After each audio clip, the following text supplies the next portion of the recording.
I have often heard people say that no matter how old a woman gets, she still yearns for love and attention. Deprive her of that warmth, and she might make desperate choices just to feel alive. My mother was no different. She was forced onto a path no one could have predicted, including me. Perhaps she truly believed she had run out of alternatives, or perhaps she simply couldn't bear the loneliness. Whatever the reason, it led her to do something that left me stunned and uncertain of everything I'd once thought I knew. It happened late one night. I don't recall precisely what time it was, maybe somewhere past midnight, only that I woke up with a dry throat and a fierce craving for water. Quietly, I slipped out of bed, still wearing my cotton pajamas, and crept into the hallway. The house was eerily silent, the kind of silence that magnifies every small noise, the ticking of a clock, the hum of the refrigerator. I glanced in the direction of my father's bedroom, half hoping to see a sliver of light from under the door, but it was dark. I knew he was out drinking or gambling, as he did more often than not. Whenever he got together with his buddies, he'd come home smelling of booze, or sometimes not come home at all. I tried not to dwell on that fact. I had grown up with a father who was largely absent, consumed by his own vices. If I allowed myself to think about his whereabouts, it would only stir up anger and frustration I was too tired to face. My sole objective at that hour was a glass of cold water from the kitchen. That at least was simple and unambiguous.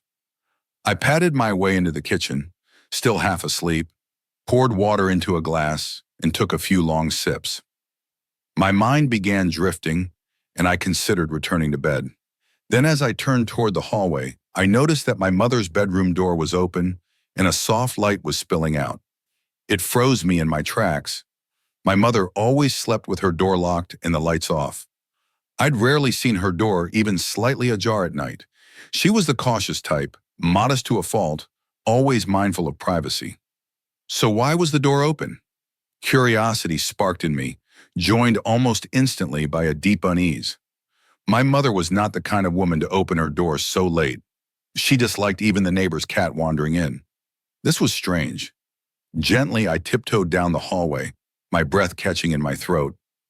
Just before I reached the doorway, though, my legs nearly gave out from shock. A man, tall and hulking, with broad shoulders like a bodybuilder, stepped out of her room. He looked utterly out of place in our modest home, as if he'd entered from another world. I panicked, slipping behind the nearest wall and flattening myself against it. My heart hammered so loudly I feared the man might hear it. He lingered for a moment, speaking in hushed tones to my mother, who remained in her room. I couldn't make out what they were saying. Fear prickled my skin, and my mind raced with questions. When had he arrived, and how long had he been in there? Eventually, he turned away, striding down the hallway until I heard the front door open and close. The house fell silent once more. Tentatively, I peered around the corner toward my mother's room. The light still glowed, but I couldn't bring myself to go in. Some deep internal alarm told me I might see something I could never unsee. Instead, I fled back to my room, shut the door, and slid onto my bed, my thoughts in a tumult. I hardly slept for the rest of that night. The images of that towering stranger leaving my mother's bedroom replayed endlessly. Could it be a friend of the family I simply didn't recognize? But we had no relative that enormous, and no legitimate visitor would come at such an hour. Another possibility was that my mother was in some dire trouble. But then why hadn't she woken me for help? Every new question ignited my anxiety further. Dawn came at last, bringing a dusty light through my window and a sense of dread that took hold of my stomach. I forced myself out of bed, changed for the day, and headed to the kitchen, where I discovered my mother making breakfast. Her posture was off.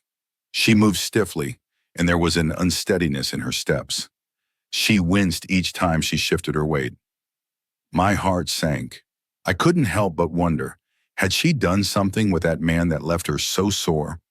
The mere thought made me want to run to the bathroom and throw up, but I forced myself to remain calm, silent, watchful. My father wasn't home, of course. He was probably drunk somewhere, or maybe sleeping off a night of gambling. I ate my breakfast in silence, sneaking glances at my mother as she struggled to stand. She offered me only mundane bits of conversation, asking if I needed money for the bus or if I had any tests at college that day, but never once did she mention the man I'd seen. I had begun to suspect something that made my cheeks burn with shame and fear. Could my mother really be entertaining men for money? I was furious at my father for essentially abandoning us to the point that my mother might consider such extremes. At the same time, resentment simmered toward my mother for potentially risking our family's reputation and possibly even my safety. After all, I was a young woman in that same household. What would stop one of those shady visitors from casting his eyes on me too? I left for college without a word. Throughout my classes, my mind was fogged, impossible to focus. The teachers scolded me for daydreaming, but I wasn't daydreaming. I was living a nightmare. The simplest explanation was that my mother had done something immoral or secretive with that man. The more I mulled it over, the more uneasy I became. When the day ended, I returned home quickly, dreading a repeat of last night. But I found her alone, sitting on the sofa with a faraway look. I nearly confronted her then, but I held myself back at the last second, telling myself that if I acted rashly, she might lie or deny everything. I resolved to wait and watch. If she truly was doing something shameful, I wanted concrete proof. That night, I crawled into bed, my nerves on edge. 1,000 worries spun through my mind, but exhaustion eventually overcame me. Then near dawn, I awoke with a start, my heart pounding. I checked my phone. 4 a.m. An unsettling sense of déjà vu crept over me. I tiptoed out to see if my mother's door was open again. My hunch was right. Once more, her door stood ajar, the faint glow of her bedroom light visible from the hallway. My entire body tensed. I wanted to push forward, to peek inside, but fear anchored me. A part of me didn't want to witness anything that might destroy the last vestiges of my respect for her. I stood there trembling for what felt like an eternity, then retreated, cursing my cowardice. But truthfully, I still clung to a tiny hope that there was some innocent explanation. Maybe if I never looked, I could keep the hope alive. Morning came and I decided I needed to confront my mother, but in a controlled way. I'd lost too much sleep, so I skipped college. After she finished her morning chores, I sat beside her on the sofa and gently took her hands in mine. She blinked at me in confusion. I could see the beginnings of alarm in her eyes, as though she sensed I had discovered something. "Hafsa?" she asked. "Aren't you going to college?" I shook my head, inhaling deeply, bracing myself. It was time for answers. "I'm not a little kid anymore, Mama," I began in a low voice. "I see things. I noticed men leaving your room late at night. I saw one man in particular, a huge man, sneaking out. And last night your door was open again, so I know something is happening. Please, just tell me the truth." She tried to draw her hands away, but I held firm. A flicker of panic crossed her face, and she moved a few inches to put space between us. "You must be lying. You probably looked into my room," she accused, her tone quivering between anger and fear. My heart clenched. "I didn't look inside, but I saw him step out," I insisted. "Mama, I'm not imagining things. I'm old enough to know what it might mean. Who is he? Why are strange men in your bedroom in the dead of night?" "I need you to explain." Her eyes grew distant, as though she were staring into some memory she'd hoped to keep buried. A few seconds passed in silence. Then, haltingly, she spoke words that rattled me. "Your father fails us, Hafsa. He doesn't earn, doesn't care whether we have food, doesn't notice if the rent is paid or if we starve. How else am I to keep our stove lit? How else am I to make sure you have college fees, bus fare, your books?" I felt a chill creep up my spine and my mouth went dry. I feared she was about to say she'd taken a lover, or that she sold herself to pay bills. The possibility made me nauseous. "Mama, you're making it sound like that I'm selling my body?" she snapped, though her voice was more resigned than angry. "You think I invite men here to share my bed? Do you truly see me as that kind of woman? I'd sooner die than commit zina. But you're right that men come here. I'm ashamed, but if I had any other way to keep us from starving, I'd have taken it." I stared at her, my heart battering against my ribs. "Then, if it's not that, What are you doing? She lowered her gaze to her lap. I tried to get jobs outside, cleaning homes, working in factories. But men harassed me. I realized I was safer in my own house. So I sought a way to earn money here. With time, I discovered that men would pay to watch me dance. You know how much I love music and dancing as a girl. But I never thought it would become a means of survival. My thoughts reeled. Dancing? My mother? In front of men at night? That might not be adultery, but it was still shocking. She exhaled shakily. Yes, it's humiliating. Yes, it's an invitation for them to stare at me with lust in their eyes. But that's all it is. I dance, they watch, they pay, and they leave. Some have tried to pay me extra for more, but I refuse. My body isn't for sale. I only let them look while I move to the music. Then in the morning, I can barely walk because my legs ache from hours of dancing. A swirl of relief, guilt, and sorrow washed over me. I had suspected something worse. Yet this was still heartbreakingly sad. She was compromising her dignity, letting strangers ogle her while she performed, simply because my father was too irresponsible to support us. Tears welled in my eyes, and I squeezed her hands again. Mama, I'm so sorry. I had no idea. She swallowed hard, her tone tinged with bitterness. I didn't want you to know. I wanted you to focus on college, stay pure of mind. But I suppose it was inevitable that you'd find out. I hate this life, Hafsa, but your father left me no choice. I needed money. It was quick and easy, and I did it while you slept so you wouldn't see. I bowed my head. But you can't keep doing this, Mama. It's still wrong. Surely there's some other job you could do, somewhere safer. Something that doesn't degrade you in front of men. I'll get a part-time job myself. Anything to help. She said nothing, simply pulling her hands free and rising from the sofa. I wanted to keep pleading, but the look on her face told me she had grown used to this life. The money was probably better than other menial labor. My father had left her with no illusions about his willingness to provide. That day, I wrestled with my conscience. She wasn't selling her body in the most literal sense, but she was certainly crossing lines we had been taught never to cross. Dancing for unknown men in the middle of the night, letting them devour her with their eyes, possibly risking assault. The thought enraged me, especially because I knew she wouldn't have done this if my father had even tried to take responsibility. At the same time, I felt a pang of guilt for having judged her so harshly at first, for thinking she was sleeping with men. Her burden was heavier than I'd imagined, yet it still felt morally wrong, and I wanted it to end. I tried once more to reason with her that evening, suggesting we find safer, more respectable work, but she remained withdrawn, hardly replying. I could see in her eyes that she believed no good solution existed. Torn between pity and frustration, I devised a bold plan. I decided that if my father were the root cause, I would confront him in a way that he couldn't ignore. That night, I forced myself to stay awake. I heard the front door open at around 2 a.m, listened as a handful of men shuffled inside, and then heard my mother's voice murmuring a greeting. Low music soon began playing, a sign she was about to dance for them. My stomach twisted in revulsion at the idea of random strangers gawking at my mother. Enough was enough. Checking the time, 2:30, 2:40, I dialed my father's phone. In as frantic a tone as I could muster, I said, Abba, it's Mama. She's sick, really sick, vomiting blood. Please come home right now. On the other end, I heard him gasp, swear he'd hurry back. Perfect. That was the spark I needed. I hurried to the window, scanning the dark street until I spotted his motorbike. Once I saw his headlight, I dashed to my mother's bedroom door. The music was still playing inside. With a lurch of courage, I pushed the door open and stepped in. 4 men sat in a row, eyes fixed on my mother. She was twirling, arms spread, ankles jangling with cheap bracelets, sweat beading her forehead.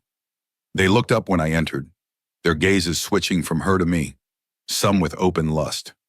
My mother spun around, saw me, and stumbled to a halt. She mouthed for me to leave. Her eyes were wild with panic, but I'd come too far to back down. I squared my shoulders and marched right up beside her. I could sense my father outside in the hallway. He must have arrived but was pausing at the threshold, hearing voices. Good. Let him listen. Mama, I said loudly, you don't have to do this anymore. If Abba won't care for our honor, why should we guard his? But you're older. Let me do the dancing from now on. I'm young, fresh. These men will pay me just as well, won't they? The men stared, stunned and intrigued.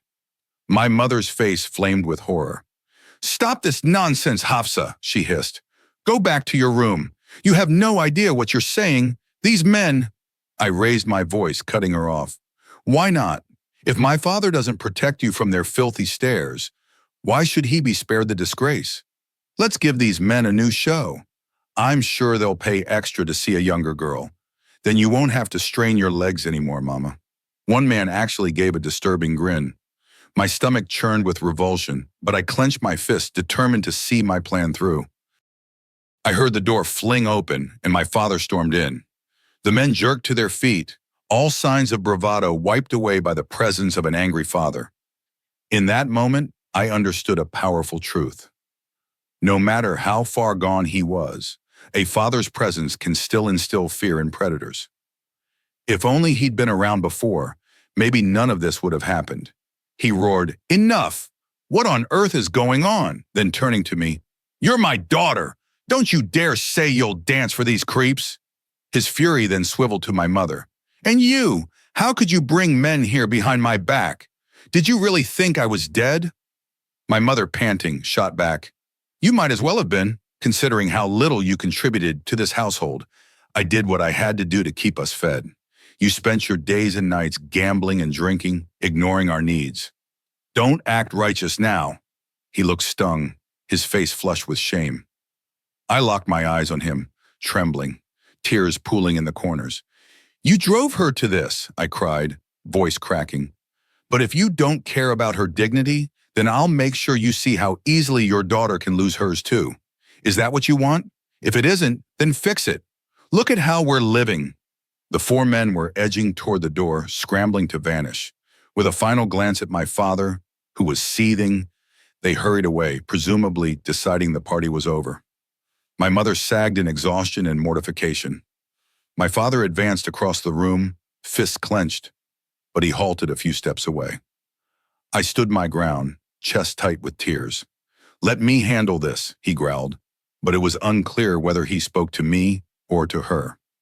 My mother raised her chin defiantly, silent. I lunged toward him, wrapping my arms around his waist, letting my tears finally flow. "Stop driving us to do these things, Abba," I begged. "We need you. Mama tried to survive the only way she knew how, but if you'd been here, none of this would have happened." For a moment, I felt him stiffen. Then, with a harsh exhale, he pushed me away and strode from the room without another word. My mother sagged onto the bed, burying her face in her palms. She muttered that I'd been reckless barging in like that, and I snapped that I had no other choice. Then I left, returning to my own room, shaking from adrenaline and dread. The night crawled on, but eventually morning arrived, and with it, an unexpected glimmer of hope. Usually, my father either didn't show up for breakfast or he'd be too hungover to speak. That day, I found him sitting in the kitchen, eyes bloodshot, but sober. My mother hovered near the stove, uncertain how to approach him. He cleared his throat. "I'm not proud of last night," he murmured, avoiding our eyes. "I've let you both down. But I'm here now, aren't I?" My mother regarded him warily. I took a seat, scarcely daring to believe this might be a turning point. My father exhaled slowly, gripping the edge of the table. "I'm going to get proper work," he said. "I can't stand the idea of my daughter, or my wife, needing to stoop to that. Let me earn the money. Let me handle our bills." My mother's shoulders slumped with relief and lingering skepticism, but she nodded. I'd expected her to unleash a torrent of scorn, but maybe she sensed sincerity in his tone. I bit my lip, not wanting to break the fragile moment. By the time we finished breakfast, a sense of cautious optimism floated through the house. Could he truly change? Over the following days, to my astonishment, my father genuinely tried. He reappeared each night, no longer staggering in at dawn. He approached old acquaintances, searching for jobs that could pay enough to cover our expenses. He even apologized to my mother, stammering through his guilt. At first she was aloof, clearly doubting that he would stick to his word. But each day he brought home small amounts of cash or groceries, proof that he was working odd jobs and hustling to keep us afloat. My mother stopped inviting men over. Her bedroom remained dark and quiet through the night, and though I occasionally heard her muffled sobs, she never opened that door to strangers again. I felt relief so profound it was almost dizzying. For a while I carried a constant ache of tension in my belly, fearing my father would relapse. But each morning he was still there, tired but determined, reminding my mother she didn't have to degrade herself anymore. She, in turn, seemed more at peace, though the guilt of what she'd done lingered. My father's transformation wasn't perfect. At times I glimpsed the old frustration in his eyes, like he missed the gambling dens. Now and then he'd vanish for a few hours, returning tense as if resisting temptation. But the difference was that he no longer abandoned us for days on end, no longer left my mother to fend for herself in the hush of nighttime. And that was enough to keep her from dancing. Sometimes I'd see her massaging her ankles in private, the muscle memory of those intense nights still haunting her. I'd sit with her, help her rub out the soreness. In those moments, we didn't talk much. There was a silent understanding between us. She knew how close she'd come to crossing a line she could never return from. I knew it too. Despite having criticized her so harshly, I recognized that she had felt trapped, desperate, and abandoned. We simply shared that acknowledgement without words. As the weeks went by, a renewed sense of routine took hold. My father found steadier work at a small workshop owned by a friend. The pay wasn't spectacular, but it was honest. My mother began reading the Quran again in the mornings, her dupatta pinned neatly, as though reclaiming the modest identity she'd once cherished. I focused on my studies with fresh determination, telling myself that I'd finish college quickly and earn enough so my mother would never again feel compelled to dance for strangers. We never spoke of that terrible night, the confrontation in my mother's bedroom, or how I had threatened to become the dancer in her place. Perhaps it was too painful for my father to recall, too humiliating for my mother to mention. Instead, we let it fade, overshadowed by the slow but steady improvements in our daily life. Neighbors might have noticed that my father no longer lurked in bars until sunrise, and that my mother seemed more relaxed. But nobody asked questions. We were a family that kept our secrets to ourselves, and that, in a way, was the final shape of our story. The father who'd neglected us finally decided to stand up and take responsibility. The mother who danced secretly at night, luring men into her room, found a measure of peace in giving it up.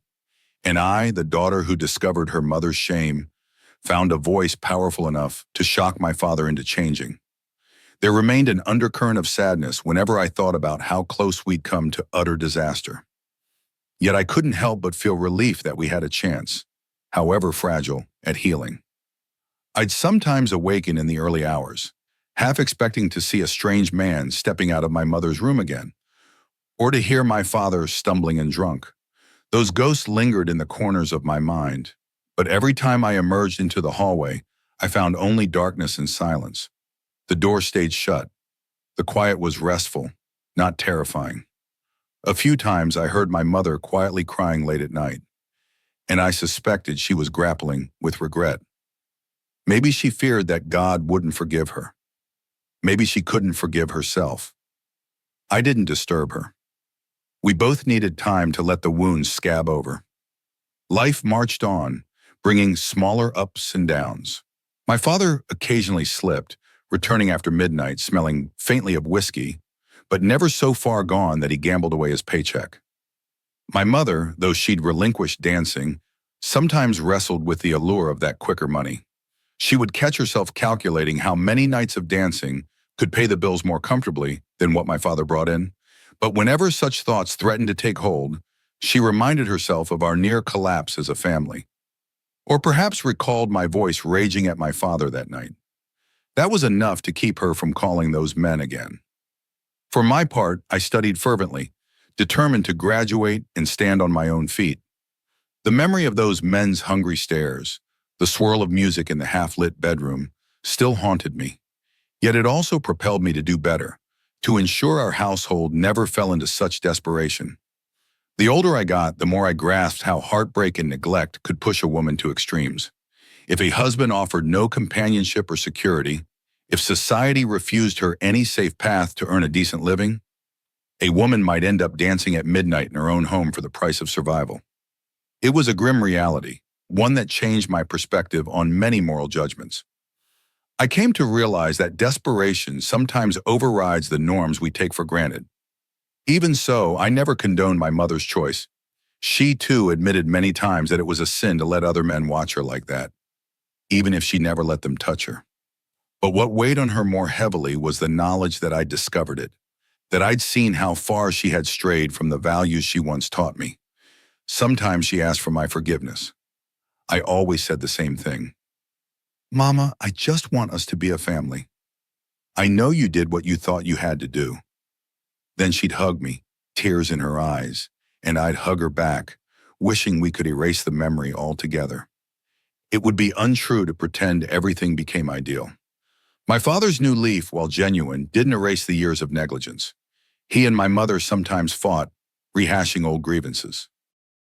He'd accuse her of humiliating him, letting me see her moral slip, and she'd remind him that if he'd stepped up earlier, she never would have had to do it. I'd listen from my room, heart heavy, not wanting to relive those episodes. But a few hours later, they'd quiet down, perhaps remembering the vow they'd implicitly made to each other. No more letting the family break apart. A day came when I realized I no longer feared nightfall in our home. The hush of evening no longer signified men creeping in to watch my mother's dancing. Instead, it became a time when we gathered in the living room, sometimes watching a drama on TV together, or when my father sat at the table painstakingly counting the day's wages.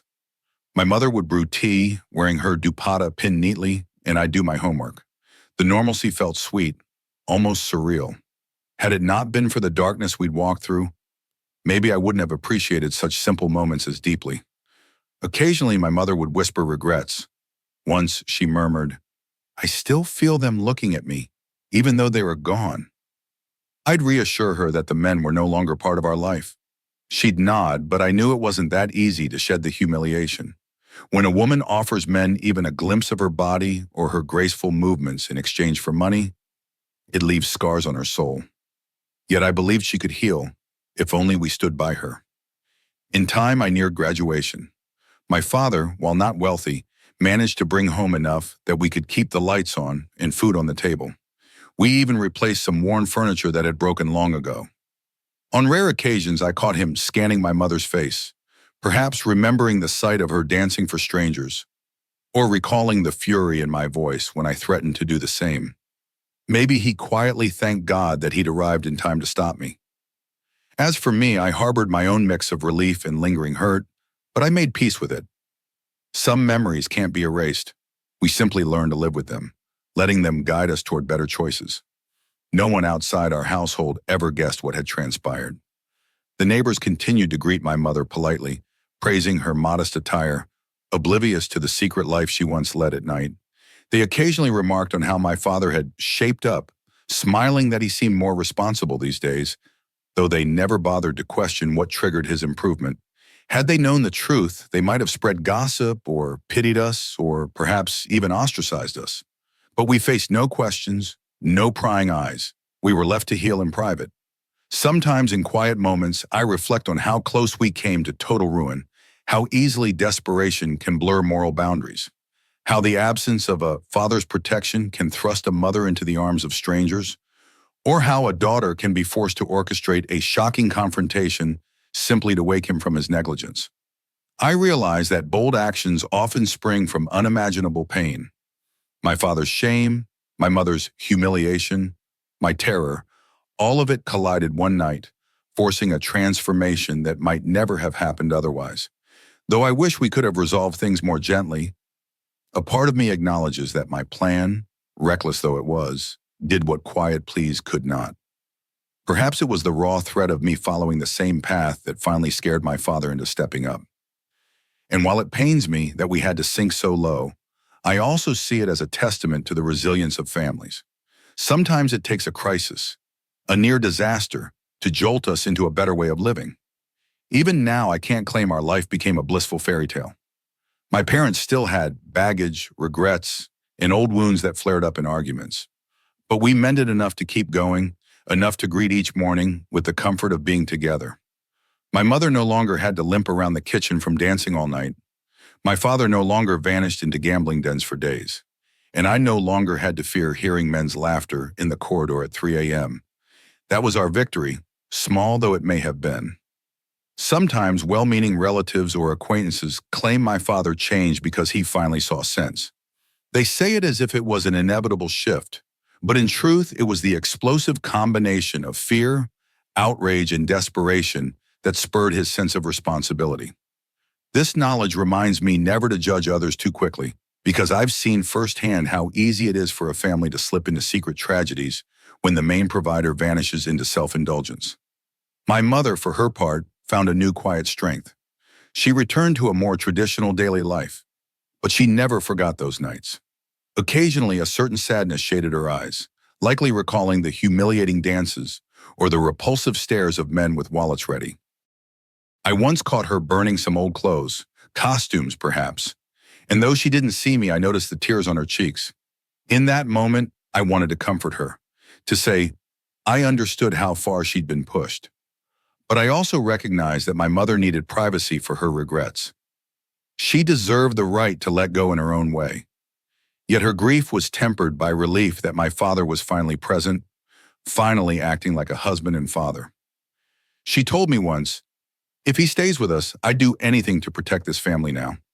I never want you to think you must step in and earn money that way.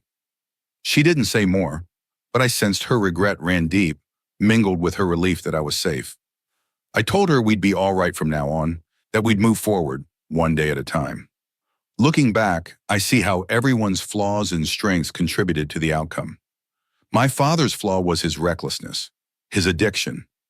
My mother's was her vulnerability and her decision to dance for strangers. My own flaw might have been my readiness to stage a dramatic confrontation that could have ended in violence. But we also each had strengths. My father's protective instinct, dormant but never gone. My mother's determination to keep me in school no matter the cost, and my own boldness in refusing to let her degrade herself any longer. In a twisted way, those traits clashed, yet they also forged a path back to unity. That is the story of the nights my mother danced for men in our home, the father who vanished into a haze of liquor and gambling, and the daughter who risked everything to shock him back to us. It isn't tidy or glorified. It is simply a lesson in how heartbreak and isolation can drive women to extremes, how paternal negligence can unravel a household, and how raw desperation sometimes demands a single cry of enough to break the cycle. We emerge from it battered but still together, hoping that love, or at least the memory of love, would guide us forward. Even now, as I near the end of my college career, I keep the memory close. It reminds me that some wounds can heal, though they leave scars, like faint lines reminding us of how close we came to losing everything.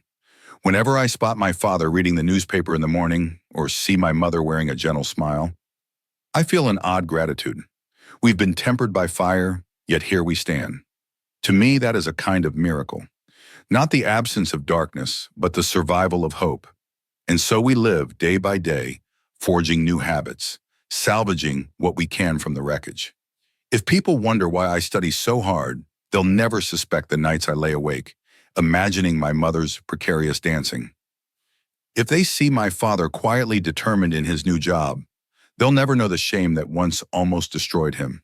And if they notice my mother's modest but contented demeanor, they'll never grasp that she once sold her self-respect in a desperate attempt to keep the bills paid.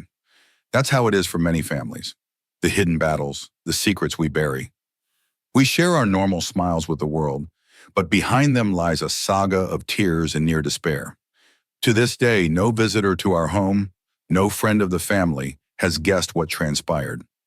None of them realized that the father sipping tea with us at breakfast nearly lost his family forever. But in the hush of a quiet evening, sometimes I rest my head against the sofa and close my eyes, recalling the jangle of anklets, the smell of stale perfume, and the echo of music in the night.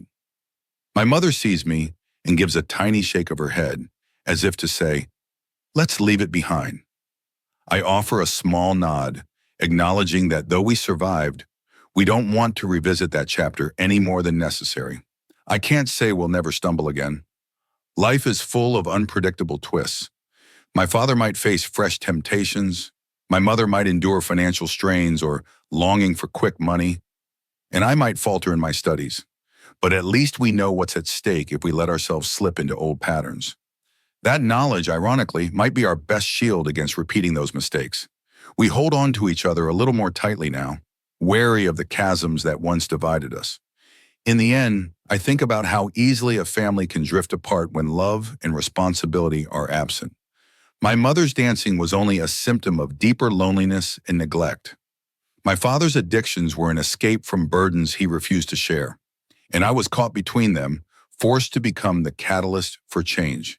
Yet however bleak it all seemed at the time, we found a slender thread of hope.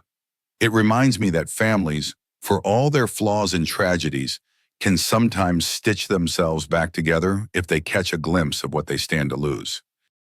That's where we stand. Not in a happily ever after, but in a life that's more honest and safer than it was. My mother no longer needs the attention of strangers. My father, though imperfect, makes a genuine effort to be present. I no longer lie awake, heart pounding, afraid of footsteps in the hallway. Perhaps that's enough. We may never have a perfect union, but we have each other.